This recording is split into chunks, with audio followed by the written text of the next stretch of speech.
Bonjour Nicole, nous sommes ravis de vous accueillir sur le plateau de Sphère TV. Bonjour Géraldine, merci beaucoup de m'accueillir. Vous avez entre autres le chapeau d'associé de la société Capital Y, mais aujourd'hui c'est en tant que présidente de l'Alliance suisse des gérants de fortune que vous allez intervenir. Donc quelles sont actuellement les priorités de l'Alliance ? Merci beaucoup pour cette question. En effet, oui, plusieurs casquettes, mais qui sont un peu dans le même domaine. L'Alliance des gérants indépendants a vraiment pour mission de faire connaître le métier de gérant indépendant en Suisse, qui est un métier en forte expansion, qui fait de plus en plus concurrence, je dirais, aux banques et qui offre une vraie alternative finalement pour des clients privés qui souhaitent faire gérer leur fortune. Donc la mission de l'Alliance, elle est très simple, c'est de faire connaître ce métier au sein de l'écosystème, mais aussi envers les clients ultimes et finaux. Et on a développé à ce sujet une stratégie autour de 3 axes qu'on a définis en fin d'année passée lors de notre CEO Summit, où tous les CEO des gérants indépendants se réunissent justement pour définir la stratégie de l'Alliance. Premier axe, donc de développer les collaborations avec les stakeholders du monde de la gestion de fortune. Donc ça englobe évidemment les banques, mais aussi les régulateurs comme la FINMA ou les OS qui s'occupent de réguler finalement les gérants indépendants, ou d'autres associations professionnelles comme l'AMAS, qui est l'association de Asset Management.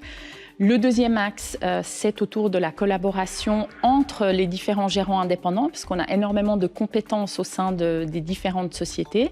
Donc l'idée, c'est de partager ces compétences, ces connaissances, notamment sur des axes comme l'investissement, par exemple, la cybersécurité. Alors là, on fait intervenir aussi des intervenants externes. L'Alliance des gérants indépendants offre à tous ses membres la formation, entre guillemets, obligatoire que la FINMA a imposée aux gérants indépendants, de manière gratuite, donc c'est très intéressant pour toutes les sociétés qui sont membres de l'Alliance. Et le troisième axe, c'est de continuer à faire nos événements où on essaye de réunir justement les différents stakeholders de l'industrie, dont notamment le prochain événement qui est très attendu le 12 mars à Zurich, où on fait les Custody Awards.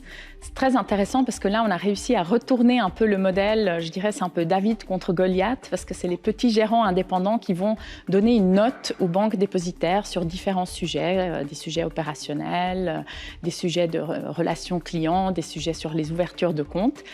Et donc, on évalue les banques dépositaires en Suisse. Donc, il y a à peu près 20 banques ou 25 banques qui participent à ça, qui sont donc les banques avec lesquelles les gérants indépendants travaillent. Et on remet un prix aux 5 meilleures banques dépositaires. Donc, c'est un événement très attendu et c'est notamment des choses comme ça qu'on fait sur ces 3e axe. J'imagine donc un événement à ne pas manquer. Exactement. Oui, voilà. Donc, du coup, le métier de gérant de fortune, de gérant indépendant, où est-ce que vous pensez qu'il doit focaliser ses efforts ? Alors clairement, il y a, je dirais, un changement au niveau de la clientèle. Donc on voit notamment une féminisation plus importante dans le monde des affaires, ce qui implique qu'on voit aussi de plus en plus de clientèle féminine. Et je pense que le monde de la gestion de fortune en général doit s'adapter à ce changement. On le voit d'ailleurs au sein des banques, souvent ils mettent en place des solutions spécifiquement pour les femmes. Alors dans le monde des gérants indépendants, ce n'est pas encore vraiment très représenté. Je pense que là, il faut vraiment faire un effort. Comment ? Il y a déjà certainement au niveau du reflet, comment on constitue une équipe. Il faut qu'il y ait des équipes qui reflètent la clientèle.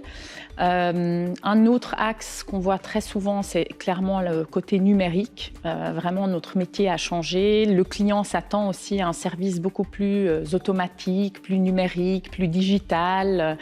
Voilà, les interactions ne se font plus par lettres, mais par WhatsApp.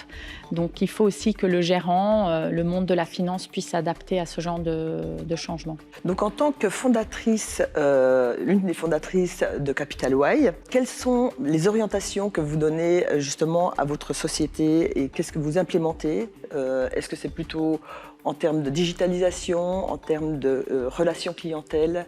Quelles sont vos priorités actuellement? Nous, on a fait un constat très simple, c'est que je dirais 80% du monde de la gestion de fortune est représenté par des hommes, or 50% de la clientèle, par définition, est féminine. Donc il faut pouvoir s'adapter à ce fait statistique et pour ça il faut constituer des équipes, comme on le disait tout à l'heure, diverses. Donc nous, notre axe c'est de dire nous voulons en fait des équipes qui reflètent notre clientèle.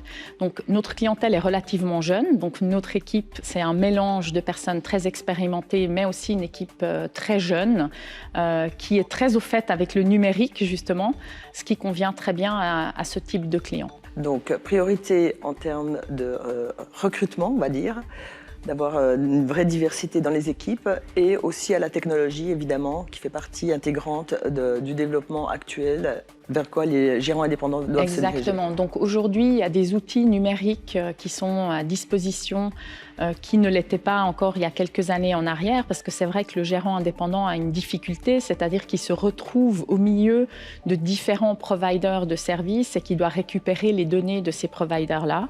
Aujourd'hui, il y a des outils très performants qui existent et nous avons beaucoup investi dans la technologie pour aussi intégrer tout ce qui est les données recherche, investissement, pour pouvoir donner vraiment un service de qualité à nos clients, malgré une structure qui évidemment est souvent beaucoup plus petite qu'une banque dépositaire ou une banque privée. Et donc dans votre clientèle, on va dire, donc vous avez orienté votre offre également. Est-ce que vous avez senti un changement de sensibilité des clients et est-ce que aussi justement avec vos années dans le wealth management, plus de 20 ans, vous avez vu une évolution de la clientèle et des attentes de la clientèle? Oui, alors on voit clairement que la clientèle, elle a une attente qui est pas seulement de s'occuper de la gestion du portefeuille, mais aussi de tout le service autour. Donc, typiquement chez Capital Y, on a vraiment développé, je dirais, cet aspect, un peu notre tagline, c'est de dire on veut être le single family office pour de multiples familles. Donc,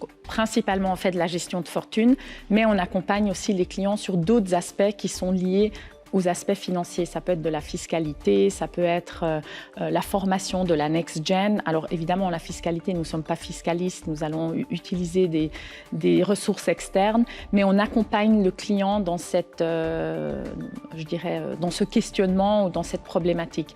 La formation next gen, pour nous, elle est très importante. Donc on a développé la Capital Y Academy, où finalement on forme, on explique à nos clients jeunes, qui sont souvent la deuxième génération, qui ont parfois entre 15 et 25 ans et qui ne connaissent rien au monde de la finance. Donc on essaye de vulgariser un peu la finance, de les initier au monde de la gestion de fortune, ce qui est très important pour aussi finalement fidéliser cette clientèle au-delà des parents. Donc il y a toujours cette réflexion, tant dans l'équipe comme dans les clients, en fait, de ne pas réfléchir que sur le moment présent, mais d'avoir vraiment cette réflexion sur la durée intragénérationnelle. Merci Nicole d'avoir partagé votre vision sur le métier des gérants de fortune. Merci beaucoup. À bientôt sur Sphère TV et dans l'émission Capsule.